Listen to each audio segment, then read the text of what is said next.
Sunday the 2nd of July. JA Graphics, on behalf of Tamworth Informed, are speaking to Chris Pincher, the recently re-elected Conservative MP for Tamworth. Congratulations on your recent campaign, which saw you increase your majority, which is now well over 12,000 votes. It is, Edna. Thank you Well very much done. for the congratulations. You've always made your position on Brexit very clear. You're in fact a leave vote. Yes.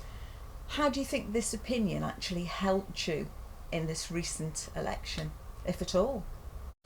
Well, 67% or thereabouts of those people that voted in Tamworth at the referendum voted to leave. So more or less 2 in every 3 voters chose to vote to leave the European Union. And I think I reflected those people's concerns and wishes at the referendum and then later at the general election. So I think in the Midlands generally and in Tamworth particularly, it was an issue.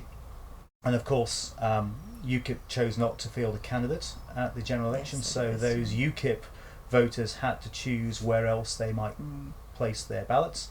And I think a large number of them chose in Tamworth to vote Conservative because they believed that the Conservative Party and Theresa May were best placed to deliver a strong and successful Brexit. And I hope anyway, that they also voted for me because they could trust me as a Brexiteer.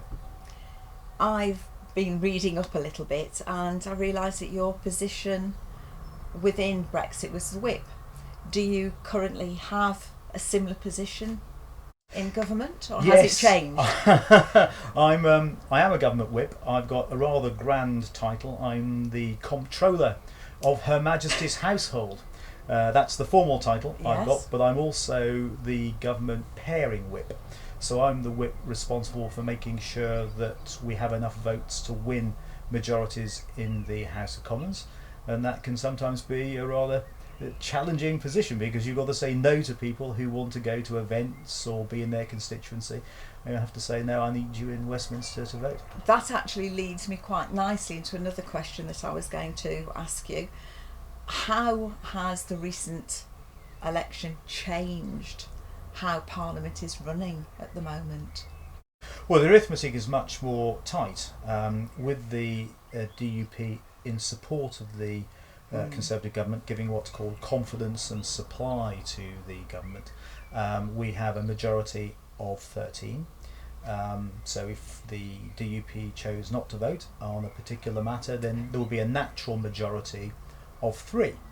So it's quite a tight arithmetic, and therefore we have to work very hard to make sure that we win votes, but also we have to make sure we consult widely across the Conservative Party and across the House of Commons to make sure that as far as we can win consensus for our proposals. Would you say your role is more difficult these days? I would say my role was always difficult, but it's even more challenging than perhaps it was a few weeks ago. Speaking recently to both Jenny and Andrew, I asked them about the leadership of their parties. Do you consider the Conservative Party is still led by the right person? Very much so. We've got a leader in Theresa May. She is someone who is very straightforward, I think very honest. She went to the country a few weeks ago with a very honest manifesto of what she wanted to achieve. And I think in this very critical time, where we have got to undertake some very difficult, some very complicated negotiations with the European Union, and when we've got to face the challenge which the country has given us of forming a government in the House of Commons, then she is the right person to lead our party and to lead our country. I think the last thing that the public wants now is more uncertainty, more change. They've charged us to get on with the job, and that's what I think that we need to do, and Theresa May will do. One issue that I've found many of the young people of Tamworth are genuinely concerned about is affordable housing. Tamworth is growing. There are many new areas of development, and yet there's still a lack of housing that is actually affordable. How can you help in this situation? Well, the background is that our area needs more homes. Across the West Midlands we need something like 100,000 new homes, and in the Lichfield and Tamworth general area, Warwickshire as well, We need, I think, the equivalent of a new village spread out around the area. But we need to make sure that the housing that's built is good quality and that it's in the right place and the infrastructure is there to support it. All that said, I want to see much more cooperation between local authorities about the building of appropriate, good quality, affordable new housing. And I also would like to see greater use of the Help to Buy scheme, which was brought in by the Conservative government about 4 or 5 years ago, which helps first-time buyers get onto the ladder. And given that our area is appreciably more expensive than just a few miles down the road, Certainly.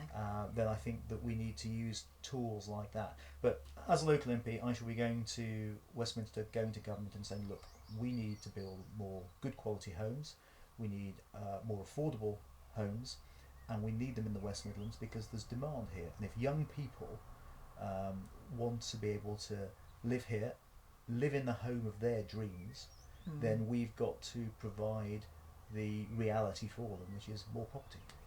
How would you consider the effects of austerity have actually affected our local area, particularly with policing, our fire service and education?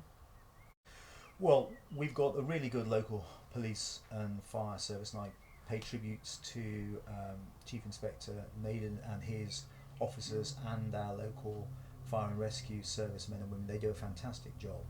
And also in our schools, we've got some really good teachers who work extremely hard, so I pay tribute to all that they do. I think that what we need to be able to do is to look at the pay review bodies, which are currently tasked with identifying appropriate pay scales for our public servants, and listen very closely to what they say. And they'll be reporting very soon. I hope the government will take very careful action and pay close attention to what those review bodies say. We have them because they're independent. We should listen to them. But I think we've got to be really careful about our finances. You know, we still spend every year 50,000 million pounds more than we earn as a government in terms of the taxes that the government takes in and other revenues that it has. That means that we're paying something like £1 billion a week, or we're adding to our deficit because we're having to borrow £1 billion a week more than we're earning through taxes. If we were to implement an across the board, without any thought at all, public pay increase, that could cost the taxpayer billions of pounds, which just isn't affordable. So I think we need to look at this issue. The government will look at this issue, but it needs to be looked at carefully and not as a political gimmick, which I fear that some political parties would have us do. One thing that I do feel that quite a lot of voters are never sure about is we vote for you as our national leader in representative in Parliament. How then do you look at what you can do for Tamworth? Well, there are all sorts of things that go on in Parliament that will enable me to help local people. You know, I as a junior minister or whip in the government, have input into government policy. I can argue the case for example, apprenticeships, which are important for people in Tamworth as we can create new, better skilled jobs. But I can also represent people who've got particular concerns. I mean, for example, when HS2 was proposed some 7 or so years ago, I worked very hard with local people to try to make sure that we got the best deal for them, despite the impact that HS2 had on our community. I voted against HS2. I voted against the principle of it, but an overwhelming majority of MPs supported it. So I worked with the community to try and make sure that we got the best deal for local people, and I'm pleased to say that for a number of people we managed to get exceptional hardship funding for them, so they're able to move homes.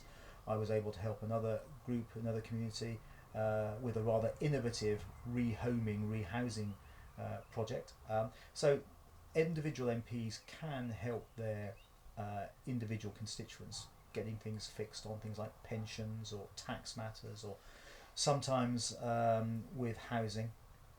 So it's a balancing act between being a good MP in Westminster scrutinising legislation and arguing for national policies that can help local people, and then dealing with individual constituents' concerns, some of which I can't do very much about because they are local to the county council or to the borough council, but when I can, I do, and sometimes I have a success.